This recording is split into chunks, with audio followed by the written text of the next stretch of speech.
বন্ধুরা, সবাইকে আন্তরিক প্রীতি ও শুভেচ্ছা জানাচ্ছি। আজ পাঠ করছি আমার নিজের লেখা গল্প ঝরে যাওয়া বনফুল। একাদশ শ্রেণীতে পড়ি, কলেজ থেকে ফিরলাম। সারা বাড়ি নিস্তব্ধ। আমার ক্লান্ত শ্রান্ত দেহপ্রাণ। বাড়ির অমনীরবতার জন্য মনটা শিউরে উঠল। আমাদের সারা বাড়ি ভর্তি মানুষ। ছোট্ট একটা ভাতিজা আছে, সেও চুপচাপ। ভাবলাম, সুমুটার আবার কিছু হলো না তো? ওকে নিয়েই যেত সমস্যা।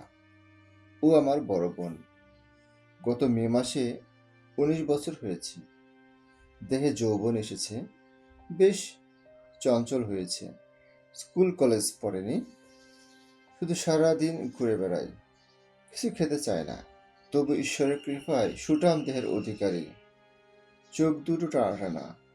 সে বোনটির নিশ্চয়ই কিছু হয়েছে, তাই সারা বাড়ি খা খা করছে। আমি হাত মুখ ধুয়ে মায়ের কাছে গেলাম। মাকে জিজ্ঞেস করলাম, কি হয়েছে? দেখলাম মায়ের চাঁদ মুখটা কালো হয়ে আছে। দক্ষিণী মা আমায় বলল, সুমুকে খুঁজে পাওয়া যাচ্ছে না। আমি অবাক হলাম না। যদিও ১৯ বছরের একটা যুবতী বাড়ি থেকে নিরুদ্দেশ হওয়া একটা চিন্তার কথা, তবু আমি বিস্মিত হলাম না। কারণ এর আগেও ওকে দুবার খুঁজে বের করেছি। সুমু আমার ১.৫ বছরের বড়। জন্ম থেকেই কিছুটা মানসিক ভারসাম্যহীন। কথাবার্তায় ভালো, সুমিষ্ট কণ্ঠে গানও গায়, দৌড়ায়, অনর্থক হাসে, কখনো কাঁদে না। দুষ করলে, মা ওকে প্রহার করলেও সুমু কাঁদে না। মারার সময় একটু কাঁদো কাঁদো ভাব করে, ছেড়ে দিলে দূরে দাঁড়িয়ে হাসে। সুমুদিকে আমি ছোটবেলা থেকেই সুমু ডাকি, কিন্তু ১৮-১৯ বছর হবার পর বাড়ি থেকে মাঝে মাঝে হারিয়ে যায়। তখন বাড়িতে ওর অভাব অনুভব করা যায়, যে নাকি আমাদের সারা বাড়ি মাতিয়ে রাখি সর্বদা। সে হারিয়ে গেলে বাড়ির সবার মন খারাপ হয়ে যায়। তবু সে একজন যুবতী মেয়ে, উপরন্ত মানসিক ভারসাম্যহীন। তাই ওকে আর নাম ধরে ডাকতে পারি না, সুমতি বলে ডাকি।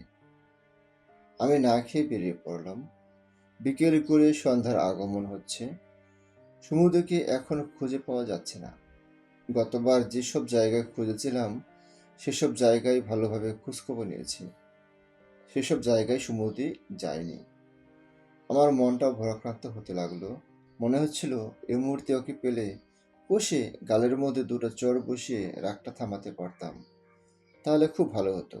না, ওকে আর পেলাম না। বাড়ির কাছে চলে এলাম। দেখি সুমতি আস্তে আস্তে হেঁটে আসছে। চোখে ঘুম আঠার মতো লেগে আছে। ও বড্ড ঘুমিয়েছে বুঝি, তাই চোখ মুখ ফোলা ফোলা। আমি অবাক হয়ে জিজ্ঞেস করলাম, এই সুমতি, কোথায় ছিলি? তোকে খুঁজে খুঁজে আমি হয়রান। সে হাসতে হাসতে উত্তর দিল, ঘুমাচ্ছিলাম। সেই সকাল ১০টায় ঘুম দিলাম, এখন সন্ধ্যা পাখির ডাকে ঘুম ভাঙলো। ভাবলাম সকাল হলো, এখন দেখি সন্ধ্যা। হা হা হা, কি মজা, তাই না? আমি জিজ্ঞেস করলাম, কোথায় ঘুমোচ্ছিলি? সে বলল, ছোট কাকাদের গোলা ঘরে। সুমতিকে বাড়ি নিয়ে গেলাম। মা খাওয়া দাওয়া ছেড়ে দিয়েছে, আর বারবার প্রার্থনা করছে সুমতির যেন কিছু না হয়।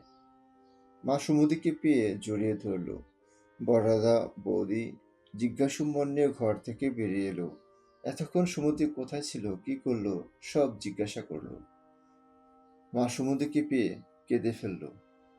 আমাদের বাড়ির আশেপাশে সুমতির বয়সী সব মেয়েরা বিয়ে হয়ে গেছে। সুমতিও বোধহয় বিয়ে হওয়ার স্বপ্ন দেখে। ও আয়নার সামনে গেলে একটু বেশি হাসে। এমনিতেই সুমতি খুব সুন্দরী, আসলে আরো চমৎকার লাগে।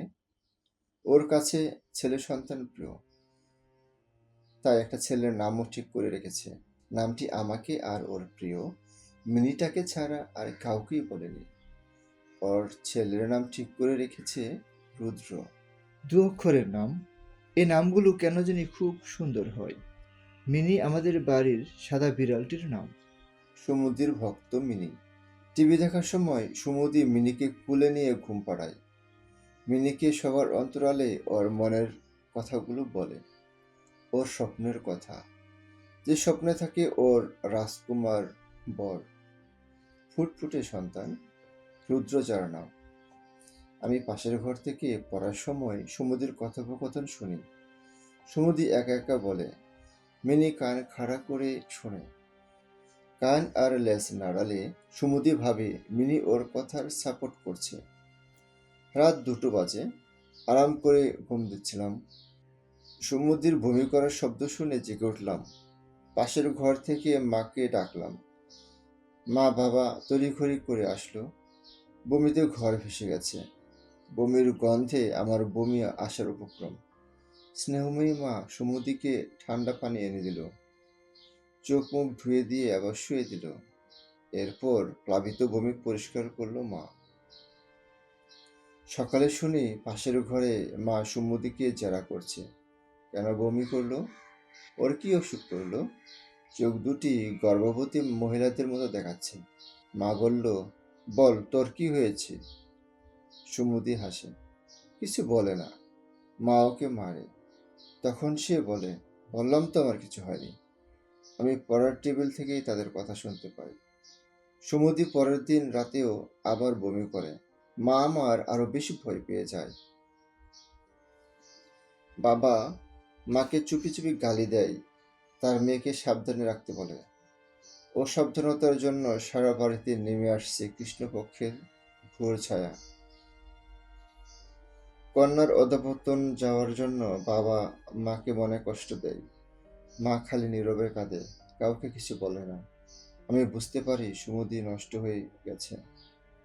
একবার শুনছিলাম মা আস্তে আস্তে কেঁদে কেঁদে বলছিল, কোন হারামজাদা আমার মেয়েটাকে নষ্ট করলো, সব বুঝি শেষ হয়ে গেল। আমি আঁতকে উঠি। মা সুমতিকে আমার সামনেই জিজ্ঞেস করলো, বল সুমু, কয়েকদিন পর পর কোথায় হারিয়ে যাস? বল মা, বল। সুমতি বলে, কই, আমি তো কোথাও যাই না। মা বলল, তোকে কে কি করেছে? তোর পেট এত বড় দেখাচ্ছে কেন? সুমতি হাসে। মা রেগে উঠে ওকে মারে। বলে, বল হারামজাদি, কে কে তোর গায়ে হাত দেয়?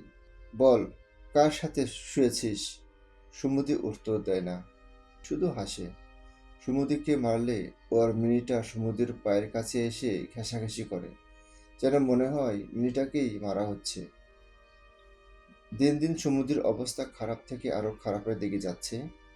ও খুব অসুস্থ হয়ে পড়ে। বাড়ির সবাই জেনে ফেলে সুমতির সমস্যাটা। বাবার লজ্জায় কোথাও যেতে পারে না। লোকে যদিও সুমতির ব্যাপারে কিছু জানে না, তবু বাবার আশঙ্কা, যদি কেউ টের পায় যে কুমারী মেয়ের গর্ভে সন্তান, তাহলে লজ্জায় মাথা কাটা যাবে। সুমতি নিয়মিত বিছানা শোয়া রোগী। বাবা তার বন্ধু চিকিৎসক ইসাহাককে নিয়ে আসে। ওনাকে সব খোলাখুলি বলে বাবা। ডাক্তার সাহেব সব শুনে সুমতিকে জিজ্ঞেস করে, কে তাকে এরকম করেছে? সুমতি উত্তর দেয় না। অসহায়ের মতন চোখ তুলে ডাক্তার সাহেবের দিকে তাকিয়ে থাকে। পৃথিবীতে সে হয়তো ডাক্তার সাহেব যা বলল তার অর্থই বোঝে না। শুয়ে সে কেবল তার বরের স্বপ্ন দেখে, তার ফুটফুটে সন্তান রুদ্রের স্বপ্ন দেখে। সুমতি মাকে বলে, মা, আমার সন্তান হলে তার নাম রুদ্র রাখবো। অসুস্থ মেয়ের আবোল তাবোল কথা শুনে মা হু হু করে কেঁদে ওঠে। সুমতির শিহরের পাশে মিনিটা শুয়ে থাকে। সুমতি শুয়ে মিনিটাকে আদর করে। মিনিটাও আজকাল বেশি নড়াচড়া করে না, ঠিক মতো খায় না। আমাদের সারা বাড়ির লোকজনদের সঙ্গে বোধহয় মিনিটারও মন খারাপ হয়ে গেছে। কাক ডাকা ভোর। সুমতি পেট ব্যথায় খুব উত্তেজিত হয়ে পড়ে। তারপর 2 দিন তিল তিল করে কষ্ট পেয়ে একটি ছেলে সন্তান জন্ম দিয়ে আচমকা পরপারে চলে যায়। হঠাৎ করে আমাদের বাড়িটা এখন একদম শূন্য শূন্য লাগে। সুমতি ছাড়া আমাদের বাড়িটা বড্ড বেমানান। কিন্তু বিশ্ববিবেকের কাছে আমার একমাত্র প্রশ্ন, কোন সে নরাধম যে আমার মানসিক ভারসাম্যহীন সরল বোনটিকে এভাবে নষ্ট করতে দ্বিধা করল না? সে কি মানুষ, না মানুষ নামধারী কোনো জন্তু জানোয়ার? বন্ধুরা, এতক্ষণ শুনছিলেন সুমন কুরারের গল্প, অর্থাৎ আমার লেখা গল্প ঝরে যাওয়া বনফুল গল্পটি। যদি আমাদের গল্প পাঠ ভালো লাগে, আমাদের চ্যানেলটি সাবস্ক্রাইব করার অনুরোধ করছি। পাশাপাশি বন্ধু বান্ধব ও আত্মীয় স্বজনের সাথে শেয়ার করার অনুরোধ করছি। ধন্যবাদ। টাটা।